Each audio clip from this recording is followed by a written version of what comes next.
Yo's, what's up guys? Welcome to the first episode of Gunpla Chef.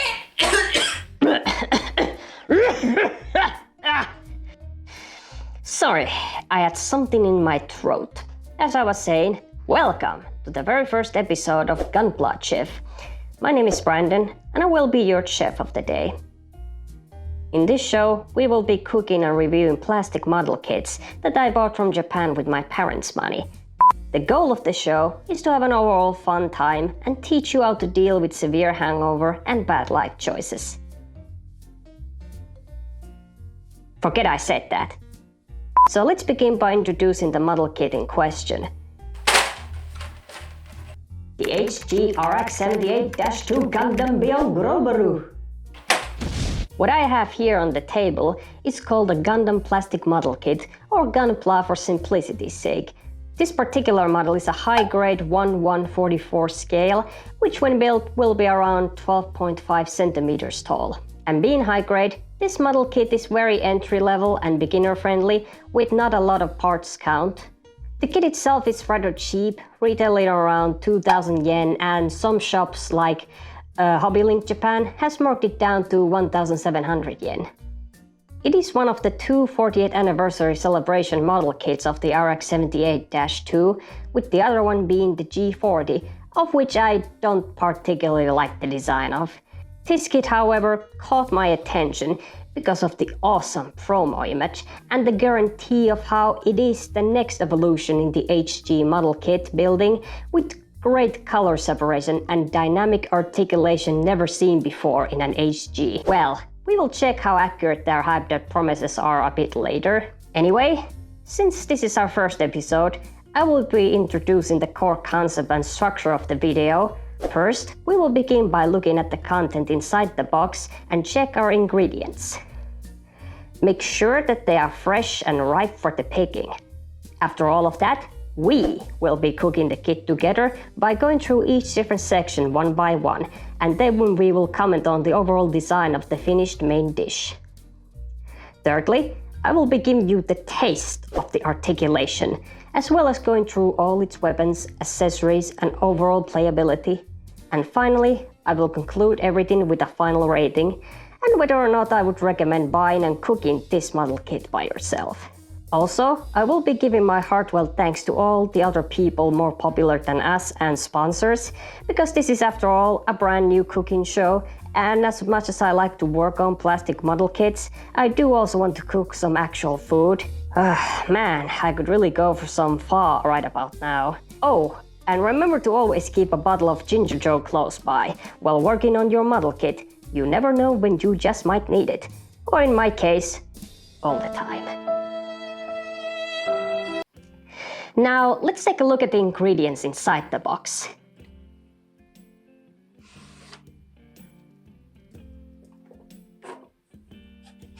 Here is the cooking manual.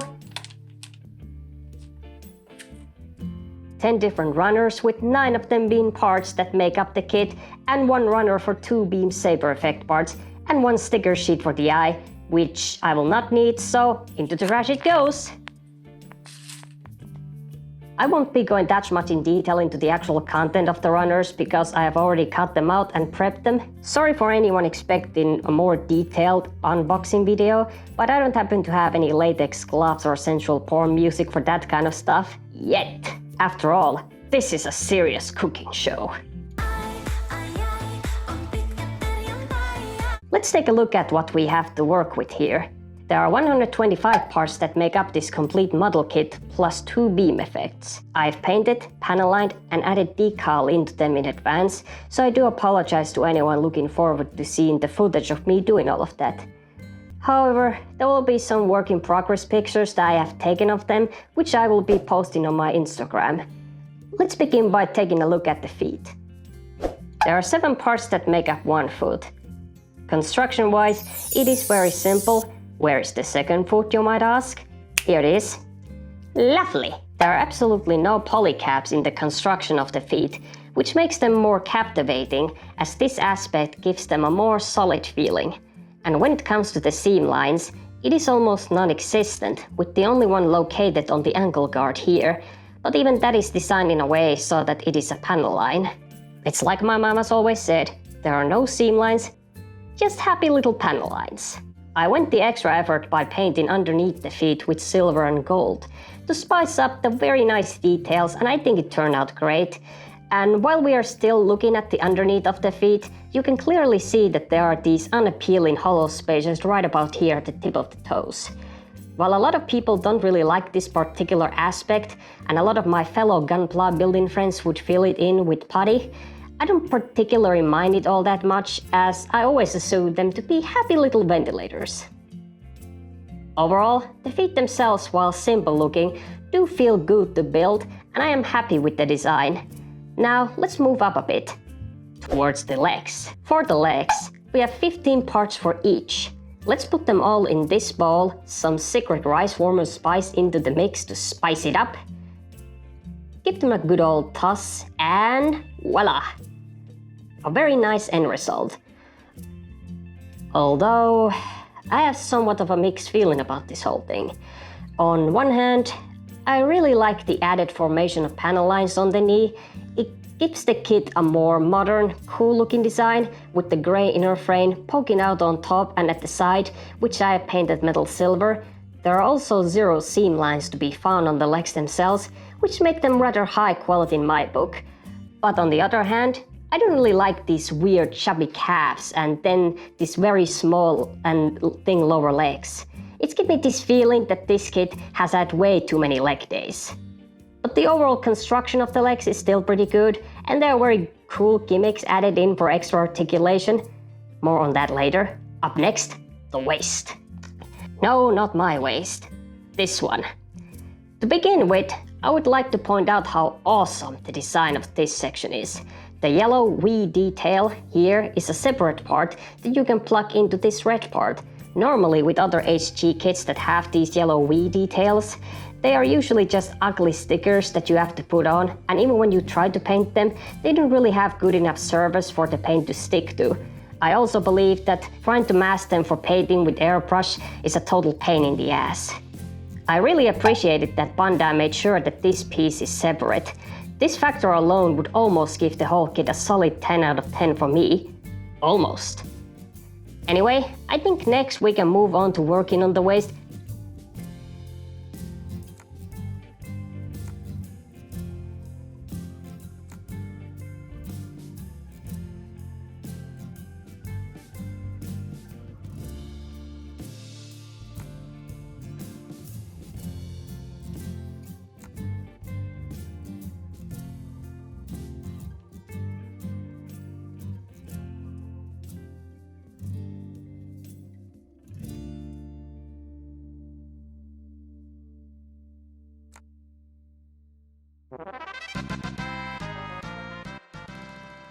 The construction wasn't as complicated as I expected, and I'm really happy with the way the waist looks. The front and back skirt are movable and have separate yellow pieces for both. The side skirts also contain cool gaps where the inner frame can be seen poking through, and overall the whole waist looks amazing. I can't wait to start posing with it. Speaking of posing, there is also this super awesome hip joint here that can also be dropped down. More on that later, but first, let's take a look at the chest department. There are 16 parts that the chest and backpack consist of. But first, I would like to point out something some of you may have noticed already. I have given all of the red and blue parts of this kit a fresh coat of paint. The original color was a bit desaturated for my taste, so I decided to spice things up a bit with a little bit of true metallic red and 2 shades of metallic blue to give that very nice color separation in the cockpit section. Mixing all of that together inside the bowl, give it a stir with my state-of-the-art plastic cooking spatula thingy. Give it a good old rub. Spicy. Yeah, boy. And here we have the completed chest and backpack. Not much to say about the chest in particular, because I think the design of it is great, and my extra paint job helped make it even more cooler looking, with the silver metal inner frame piece protruding at the bottom of the red piece here, giving it an extra flavor of color separation. But unfortunately, I am severely disappointed with the backpack. Despite my best efforts to make it look more appealing with my paint job, I think it is the weakest part of this whole kit, being just 2 parts slapped together and absolutely no articulation in the thrusters. This is a huge letdown considering past RX-78-2 HG that I've built have way more parts and better details for them. Luckily, since the connection point for it is the same for many other backpacks, I plan to change it to another, better looking one from a gym kit, which I plan to acquire at a later date. Anyway, let's move on to the arms and shoulders. The hands are nothing unique, as they are just 2 pieces pieced together. Hehe, pun. The shoulders are also quite simple, just 2 solid pieces that you slide in once you've finished building the arms. They do have good enough details on them, especially these areas right about here, which I painted red and green with my Gundam marker to simulate the same red and green light found on the Gundam statue in Japan. Putting these aside, we can start working on the arms, which consist of a total of 20 parts. While we are building this together, let's think and go back to our happy place in our lives. Recall that time when your mother bought you your very first bowl of pho, a magical moment for every sweatshop kid like myself. Such wonderful aroma that bowl of pho was, simply exquisite, and the arm is done. And here's the other one. Like every other part of this kit, the seam lines are carefully hidden as panel lines, and I really love all these inner frame details poking out of the white part. It has this very cool extra forearm and wrist joint in which you can pop out and freely move around. I'll talk about them more later, but all in all, a very satisfying process of building. And finally, we have the head, which I do once again have to apologize to my dear viewers. I don't know whether it's because of my brain aneurysm due to having one too many ginger joes at a party last night, or I'm just a dumbass who forgot to film the footage of me assembling it. Probably both. Anyway, there are 6 parts that make up the head, and the color separation is really good, such as this red part on top of the V fin. They even give you a yellow piece for the eyes, which is why I saw no need to keep that sticker from earlier. The V fin is molded into this part connecting to the forehead, and they are super thin and fragile. This is why I couldn't disassemble the head to be rebuilt again for this part, as it can easily break from the slightest use of too much force. I should know, as I had to glue the small part that broke back together, so word of caution, don't attempt to remove it after attaching it to the head. There are no seam lines, but there is this mold line running across the middle of the head, so I decided to turn it into panel line details and paint in some extra color. There are also small yellow details for the yellow Vulcans on the head, but I don't know whether or not my hangover-addled brain even understood the cooking instructions, or if the kit really is designed this way, but they are very hard to notice with the naked eye. But anyway, it's time to put everything together.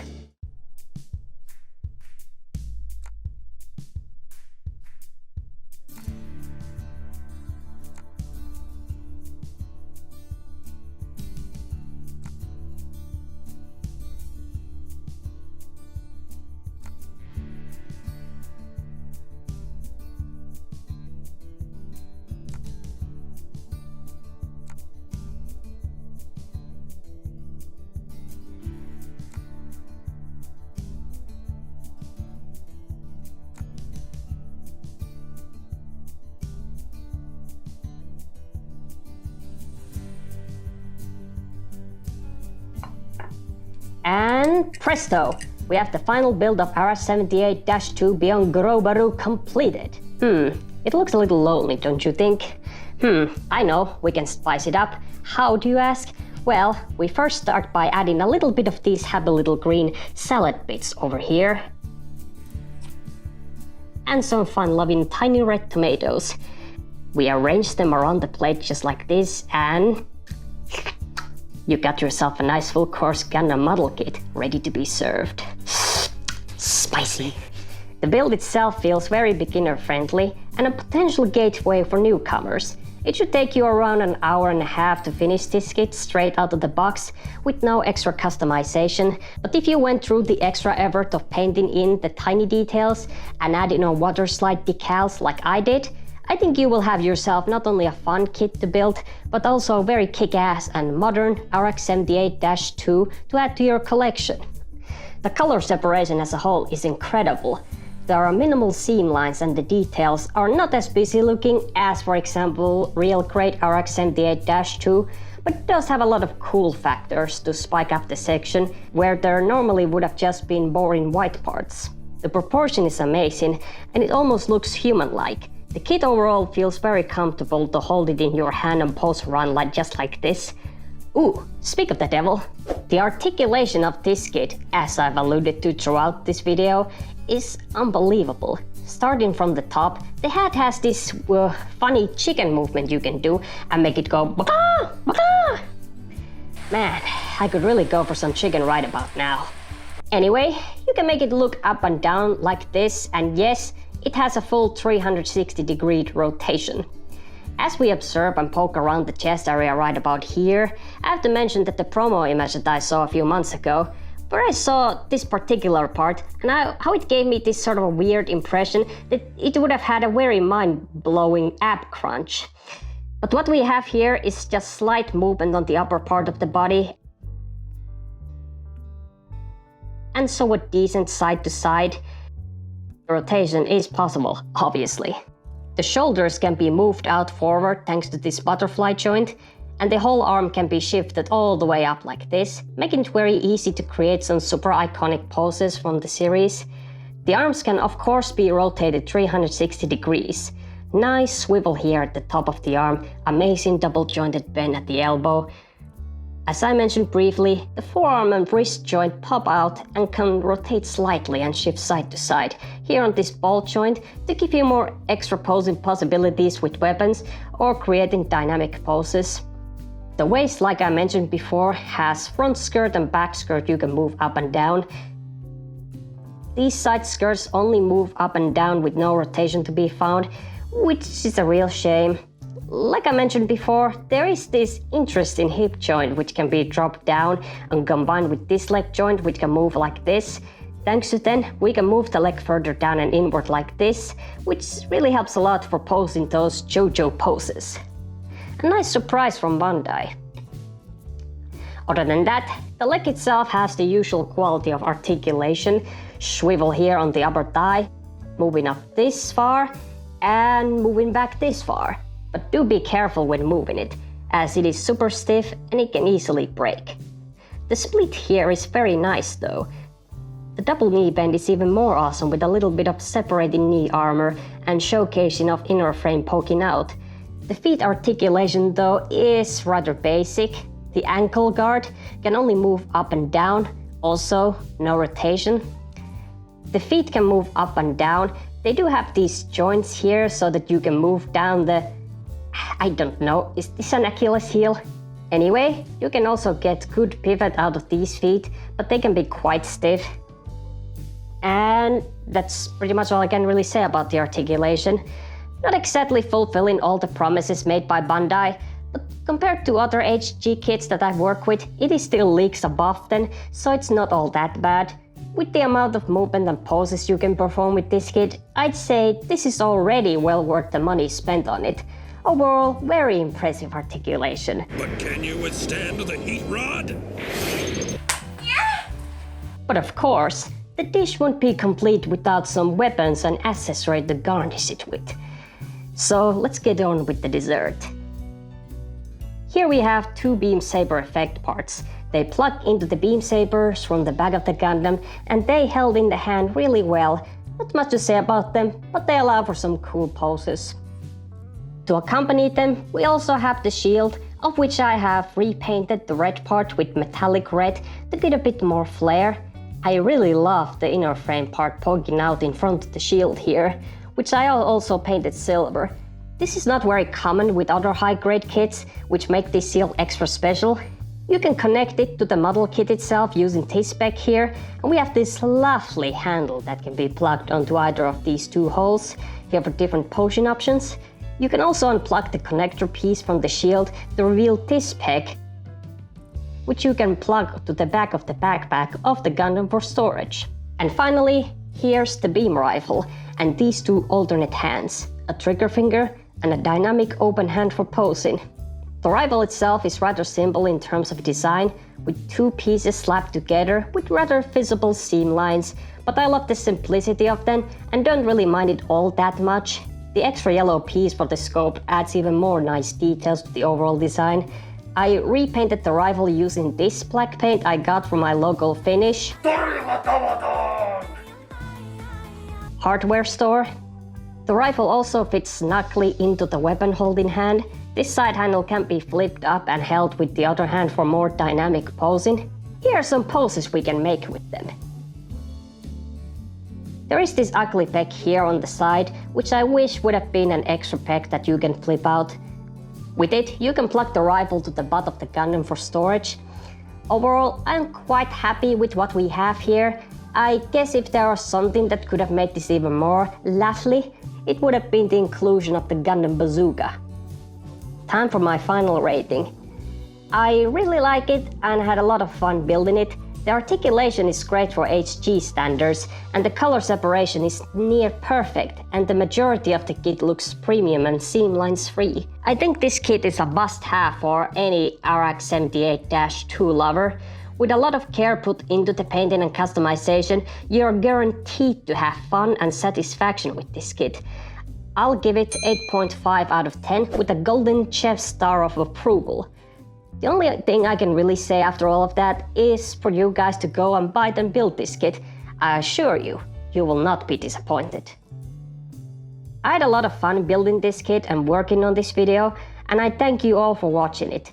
If you liked this video, please click the like button, subscribe, and hit the bell icon for notifications for the next video coming very soon. Be sure to also check out my social media pages, such as Twitter or Instagram, where I will be posting behind the scenes stuff that I built, as well as work in progress pictures of this kit and other future products. I plan to be able to create at least one long episode such as this and one smaller one once per week. I would also like to give thanks to Justin from Studio G and my main man Joby De Hong. You both are a massive inspiration for me when it came to creating this show. I will continue improving my skills and my alcohol tolerance, not only to build better looking model kits, but to also create videos where people can come and have a great time watching, just like you guys have. I would also like to give a massive shout out to Derek and his Infinitum Blue shop, which is where I got my third-party water slide decal sheet from, which I happen to use for this very kit. Because my current occupation is here in Finland, using other sellers like Samuel Decal for third-party model kits and decals is not good at all for my wallet, which is why I decided to use Derek's Infinitum Blue shop. I would love to tell you more about these services and amazing deals, but for now, I will leave you the link to his Discord server and will talk more in detail about this shop in future videos. Well, I think that's it for this episode. Thank you everyone for watching. Go build some plastic model kit. Cook yourself a nice warm meal to enjoy with, make it extra spicy, and I'll see you all next time.